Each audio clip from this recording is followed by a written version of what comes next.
Sebelumnya, saya ucapkan terima kasih kepada Ibu Mimanisma SEMM selaku dosen pengampu matkul ilmu kealaman dasar. Sebelum masuk ke materi, perkenalkan saya Siti Musayana, NPM 2024 14500 dari kelompok 7 kelas Y2E.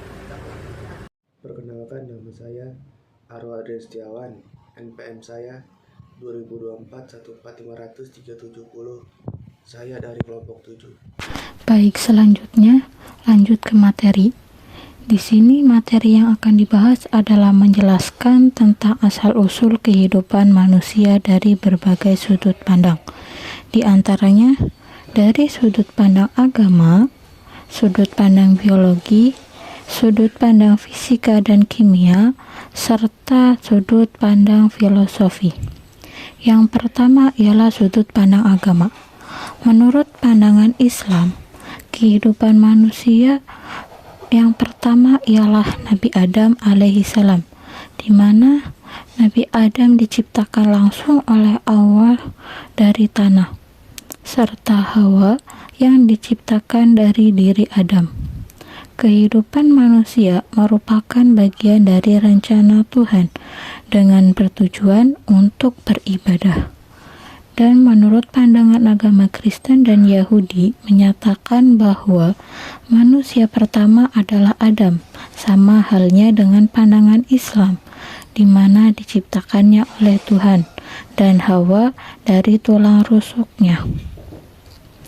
Pandangan umum menurut agama ialah mayoritas agama memandang bahwa manusia itu diciptakan oleh kekuatan ilahi, bukan hasil evolusi. Itulah pandangan kehidupan manusia yang pertama menurut agama. Selanjutnya, pandangan kehidupan manusia menurut biologi. Menurut pandangan biologi, manusia berasal dari makhluk hidup yang lebih sederhana melalui evolusi biologis. Ialah spesies Homo sapiens yang berkembang dari nenek moyang primata melalui seleksi alam. Itu menurut pandangan kehidupan biologi. Selanjutnya, pandangan kehidupan manusia menurut fisika dan kimia yang menyatakan bahwa kehidupan itu berasal dari materi tak hidup. Unsur kimia seperti karbon, hidrogen, nitrogen yang bereaksi dalam kondisi awal bumi, serta membentuk molekul organik dan sel primitif. Itu pandangan kehidupan manusia menurut fisika dan kimia. Selanjutnya, pandangan kehidupan manusia menurut filosofi. Menurut filosofi, beberapa filsuf seperti Plato dan Aristoteles memandang bahwasannya manusia itu sebagai makhluk yang rasional, yang eksistensialis, seperti melihat manusia menciptakan makna hidupnya sendiri. Itu pandangan kehidupan menurut filosofis. Selanjutnya akan menjelaskan tentang proses pembelahan sel mitosis dan amitosis, di mana proses pembelahan sel mitosis itu terjadi pada sel tubuh, yaitu sel somatik, yang memiliki pertumbuhan dan perbaikan, di mana dalam sel tubuh sel somatik ini akan menghasilkan dua sel anak yang identik, di antaranya diploid 2N. Dalam tahapan pembelahan sel mitosis memiliki tahapan-tahapannya. Proses pembelahan sel mitosis. Proses pembelahan sel mitosis itu memiliki beberapa tahapan. Di antaranya tahapan profase, metafase, anafase, telofase, dan sitokinesis. Yang pertama ialah tahapan profase. Tahapan profase ialah sebuah benang kromatin yang mulai memadat dan membentuk sebuah kromosom, yang dimana membran inti itu akan mulai menghilang dan akan berubah menjadi benang spindel yang mulai terbentuk. Itulah tahapan profase. Tahapan prometafase ialah jika dimasukkan benang spindel lebih jelas dan mulai menangkap sebuah kromosom di mana sentromer. Yang ketiga yaitu metafase. Metafase ialah sebuah kromosom yang berbaris di bidang ekuator sel dengan setiap sentromer yang terikat pada benang spindel. Yang ketiga ada tahapan anafase. Anafase ialah di mana sebuah kromatid atau kromosom yang identik akan dipisahkan dan bergerak menuju sebuah kutub sel yang berlawanan oleh benang spindel. Terakhir yaitu tahapan telofase. Tahapan telofase ialah sebuah kromosom yang tiba di kutub masing-masing sehingga memeran inti mulai terbentuk kembali di sekitar sebuah kromosom yang tadi pada tahapan profase sebuah membran inti akan menghilang, dan pada tahapan telofase sebuah membran inti akan terbentuk kembali pada sekitar kromosom dan benang spindel akan menghilang. Setelah telofase sitokinesis, pembelahan sel fisik membagi sitoplasma yang dimana ia akan menghasilkan dua sel anak. Sitokinesis terkadang dianggap sebagai fase ke-6 dari tahapan mitosis. Maka dalam tahapan telofase dia akan pembelahan sel fisik yang membagi sebuah sitoplasma dan menghasilkan sebuah dua sel anak. Itulah tahapan dari mitosis.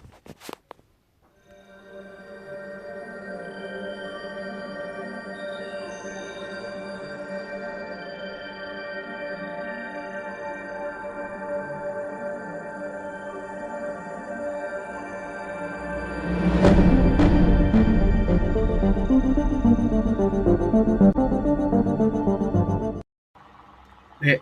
Amitosis. Amitosis adalah pembelahan sel yang terjadi tanpa pembentukan gelendong, dan tahap-tahap khas mitosis umumnya terjadi pada sel yang sederhana seperti sel bakteri dan organisme uniseluler.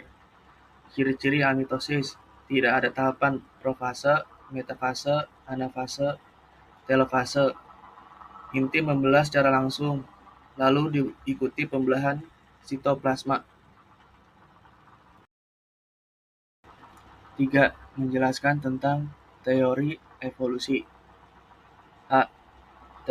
Teori Lamarck tentang evolusi, juga dikenal sebagai Lamarckisme, menyatakan bahwa perubahan fisik yang terjadi pada organisme selama hidupnya, misalnya pertumbuhan organ karena penggunaan yang lebih sering, dapat diwariskan kepada keturunannya. Dengan kata lain, jika suatu organisme beradaptasi dengan lingkungannya selama hidupnya, perubahan itu akan diwariskan ke generasi berikutnya. Konsep teori Lamarck: evolusi terjadi karena penggunaan dan tidak penggunaan organ serta sifat yang diperoleh bisa diturunkan. Contoh, jerapah memiliki leher panjang karena terus-menerus menjangkau daun tinggi, lalu sifat itu diwariskan. Kelemahan: tidak sesuai dengan genetika modern, atau sifat yang diperoleh tidak diturunkan secara genetik. B. Teori Darwin berdasarkan seleksi alam. Teori Darwin, yang juga dikenal sebagai teori evolusi melalui seleksi alam, adalah teori ilmiah yang menjelaskan bagaimana spesies hidup di bumi berkembang dan berubah dari waktu ke waktu. Teori ini menekankan bahwa evolusi terjadi melalui proses seleksi alam, di mana individu yang memiliki sifat yang lebih baik untuk bertahan hidup dan bereproduksi dalam lingkungan tertentu akan lebih mungkin untuk meneruskan sifat-sifat tersebut kepada keturunannya. Poin-poin utama teori Darwin: seleksi alam, proses di mana individu dengan sifat-sifat yang menguntungkan dalam lingkungan tertentu memiliki peluang lebih besar untuk bertahan hidup dan bereproduksi, sehingga sifat-sifat tersebut akan lebih umum dalam populasi berikutnya. 2. Variasi. Perbedaan dalam sifat-sifat di antara individu dalam suatu populasi keturunan, sifat-sifat yang diwariskan dari orang tua ke anak. 3. Adaptasi. Proses di mana individu atau spesies menyesuaikan diri dengan lingkungannya melalui perubahan genetik atau perilaku yang memungkinkan mereka untuk bertahan hidup dan bereproduksi dengan lebih baik. Contoh teori Darwin, burung kutilang di Kepulauan Galapagos. Darwin mengamati berbagai jenis burung kutilang dengan paruh yang berbeda di pulau-pulau yang berbeda.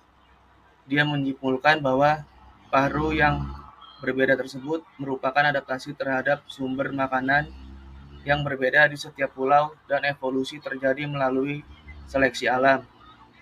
Elemen-elemen kunci dalam teori seleksi alam Darwin. 1. Variasi. Individu dalam suatu populasi menunjukkan variasi dalam sifat-sifat yang diwariskan. 2. Perjuangan untuk bertahan hidup. Jumlah individu yang dihasilkan seringkali melebihi kapasitas lingkungan sehingga terjadi persaingan untuk sumber daya. 3. Seleksi. Individu dengan sifat-sifat yang paling sesuai dengan lingkungan cenderung bertahan hidup dan bereproduksi dengan lebih sukses. C. Teori Weismann atau yang dikenal sebagai teori Graham-Planck adalah konsep penting dalam biologi yang dikemukakan oleh ahli biologi Jerman August Weismann pada akhir abad ke-19. Teori ini berfokus pada pemisahan antara sel kelamin dan sel tubuh dalam pewarisan sifat. Dasar teori germplasm. Weismann berpendapat bahwa hanya sel kelamin, yakni sel telur dan sperma yang mengandung materi keturunan yang diwariskan dari generasi ke generasi. Sementara itu, sel tubuh tidak berperan dalam pewarisan sifat. Dengan demikian, perubahan atau adaptasi yang terjadi pada tubuh organisme selama hidupnya, misalnya akibat lingkungan, tidak akan diwariskan kepada keturunannya. Konsep ini dikenal sebagai Weismann barrier. Penolakan terhadap teori Lamarck. Pada masa itu, teori Lamarck tentang pewarisan sifat yang didapat, misalnya jerapah dengan leher panjang, karena sering menjulurkan lehernya ke pohon, masih populer. Weismann menantang pandangan ini dan melakukan eksperimen untuk membuktikannya. Ia memotong ekor tikus secara berulang selama 5 generasi, dan hasilnya keturunannya tetap memiliki ekor normal. Eksperimen ini menunjukkan bahwa perubahan yang terjadi pada tubuh tidak diwariskan ke generasi berikutnya. Kontribusi terhadap ilmu genetika. Meskipun belum mengetahui tentang kromosom dan DNA, Weismann telah memprediksi bahwa materi keturunan terletak di dalam inti sel dan diwariskan melalui sel kelamin. Pandangan ini kemudian dikonfirmasi oleh penemuan selanjutnya dalam ilmu genetika. D.